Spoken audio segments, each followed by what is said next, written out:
काँग्रेस मराठ्यांच्या विरोधात लय बोलायला लागले. उपकाराची परतफेड केली वाटतं ना मराठ्याची लोकसभेची. काँग्रेस हे मराठ्यांचे उपकाराची परतफेड करायला लागलं वाटतं. कारण सध्या काँग्रेस मराठ्यांच्या विरोधात लय बोलायला लागले. उपकाराची परतफेड केली वाटतं ना मराठ्याची लोकसभेची. मराठा आरक्षणाच्या माध्यमातून मराठा आरक्षणाच्या ह्या सगळ्या मोर्चामधून या आंदोलनामधून नेमकं साध्य काय करायचं होतं. मराठ्यांना न्याय द्यायचा होता की मराठी राजकारण्यांना न्याय द्यायचा होता. याचा खुलासा स्वतः मी नाही करणार. याचा खुलासा स्वतः जरांगे पाटलांनी केला. मी पहिलं वाक्य बोललो होतं की या सगळ्या गोष्टीचा जो काही तो फायदा आहे, हा फायदा गरीब मराठ्यांना होतोय, कितीपत होईल हे सुद्धा पाहणं तेवढंच महत्वाचं आहे.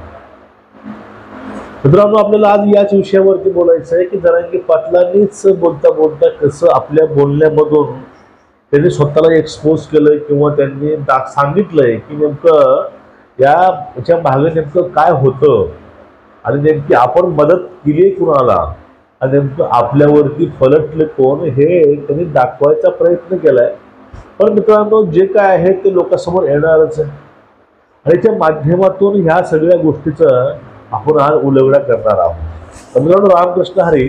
बघा, ह्या मराठा आरक्षणाच्या ज्या लढ्यामध्ये जे काही सगळ्यात महत्वाचे दोनच कार्यक्रम, ते मुख्यमंत्री नसतानाही देवेंद्र फडणवीस, मुख्यमंत्री असतानाही देवेंद्र फडणवीस आणि दुसरे मनोज जरांगे पाटील. जो पुढचं टार्गेट आहे, टार्गेट ही देवेंद्र फडणवीसच असलं पाहिजे आणि इकडून टार्गेट करणारा सुद्धा मनोज जरांगेच फक्त असले पाहिजे. मराठ्यांना आरक्षण मिळावं या वेदनेतून, या भावनेतून मंगेश साबळे यांनी भर चौकामध्ये आपली स्वतःच्या कमाईवर घेतलेली गाडी जाळली होती. आणि दुसऱ्यावर ते हे नेहमी मराठा आरक्षणावरती जरांगे पाटलावरती टिप्पण्या करतात, बोलतात म्हणून मुंबईला जाऊन त्याच्या घरापुढे जाऊन त्याची गाडी फोडली होती.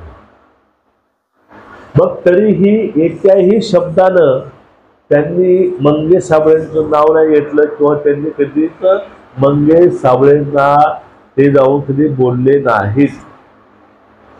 त्या मागचं त्यांचं आंदोलन होतं, मंगेश साबळेंचं उपोषण होतं शेतकऱ्यासाठी, त्यावर सुद्धा त्यांनी डायरेक्ट चुप्पी साधलेली. त्यांनी एकही गोष्ट बोलली नाही, तरी एक वळ सुद्धा बोलली नाही, एक वाक्य सुद्धा बोललं नाही.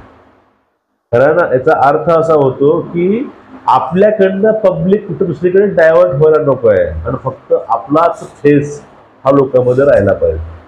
हे दोन सेंटर पॉइंट, पुढे फडणवीस, इकडे हे.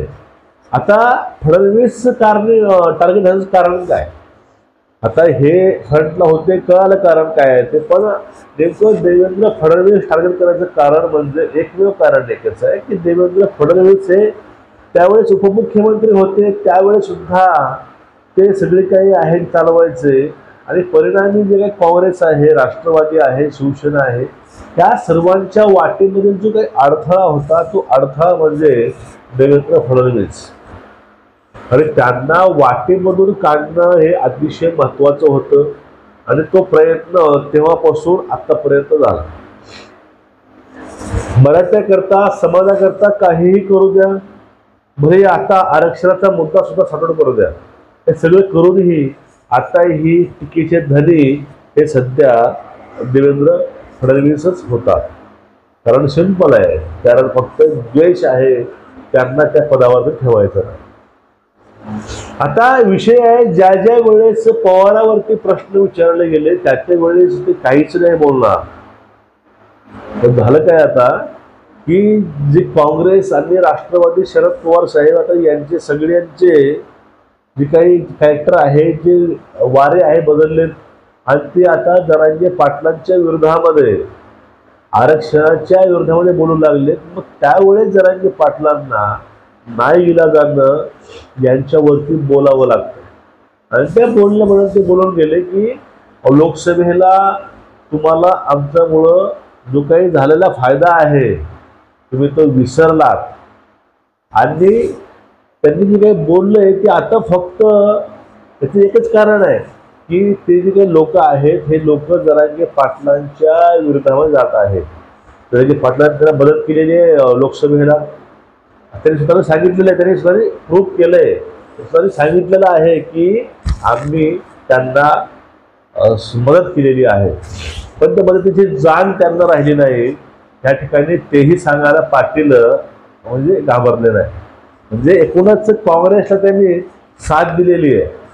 आता या ठिकाणी साथ द्या हा विषय नाही, विषय फक्त एवढा आहे की सामाजिक आंदोलनाचं रूप देऊन एक सामाजिक आंदोलन उभं करतो म्हणून त्या नावाखाली भोळ्या भाबड्या लोकांना भाजपकडून शिफ्ट करून त्यांनी काँग्रेसकडे नेऊन ठेवलं होतं. भले त्या लोकांचं त्यांनी विधानसभेला हे जागा दाखवून दिली आहे, पण हे सगळं काही षडयंत्र आहे हे चाललं होतं. आणि त्या ठिकाणी एवढं करूनही जरांगे पाटलाच्या थोबाडीतच मारलं म्हणा त्या वडेट्टीवारांनी किंवा राहुल गांधींनी, ओवाटांनी, शरद पवारांनी. आज हे सगळे जरांगे पाटलांच्या विरोधामध्ये उभा आहेत. पण या ठिकाणी तेच परत गोष्ट जरांगे पाटलाच्या विरोधामध्ये नाहीत, कारण जरांगे पाटील तिकडनं उभा आहेत अजून पण या ठिकाणी टार्गेट परत हे मिळेल आरक्षण होतंय. अर्थातच देवेंद्र फडणवीसच आता हे टार्गेट होत आहे. म्हणजे देवेंद्रजींना तिथून हटवण्यासाठी आरक्षण देऊनही त्यांच्यावरती टीका होते, आरक्षण नसताना टीका होते.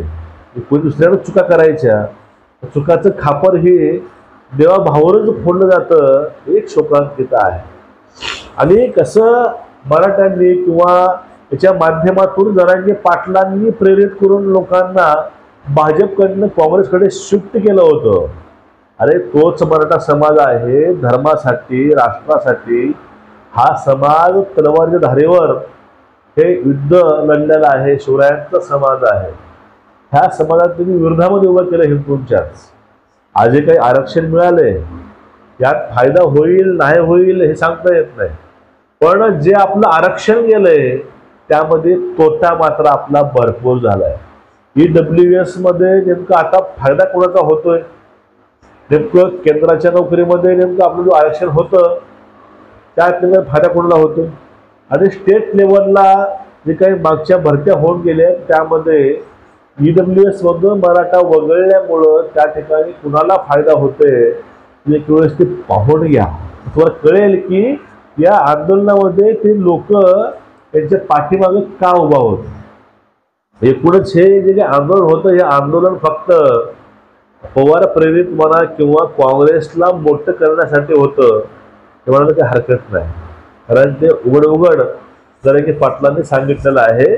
मग आता एवढं होऊन सुद्धा जर असं नसलं असतं तर ते आता स्पष्ट त्यांनी बाजू ही भाजपची लावून धरली असती.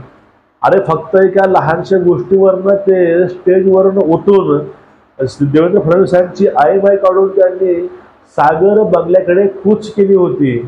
पण एवढं सगळं होऊन समोरासमोर माणसं उभा करून आणि स्वतः काँग्रेस वडेट्टीवार मैदानामध्ये सभा घेतात तरीही जरांगे पाटील त्यांच्यावरती सौम्यच बोलतात. कारण काय? ह्या सगळ्यांची उत्तर मित्रांनो मिळाली असते. तुमचं एकूणच या विषयावरती मत काय नक्कीच व्यक्त व्हा. जे मराठ्यांना मिळालंय ते खूप मोठं आहे की जे गमावलंय ते खूप मोठं होतं, तुम्ही हे पण सांगा. आणि जे काही चाललंय राजकारण हे तुम्हाला राजकारण मित्रांनो खूपच समजलंय, तुम्ही हेही व्यक्त व्हा. व्हिडिओ आवडला असेल तर शेअर करा, चॅनलला सबस्क्राईब करा, बेल आयकॉन दाबून ठेवा. आणि आपण उद्या भेटूया परत एका नवीन विषयासोबत. तोपर्यंत सर्वांना आराम.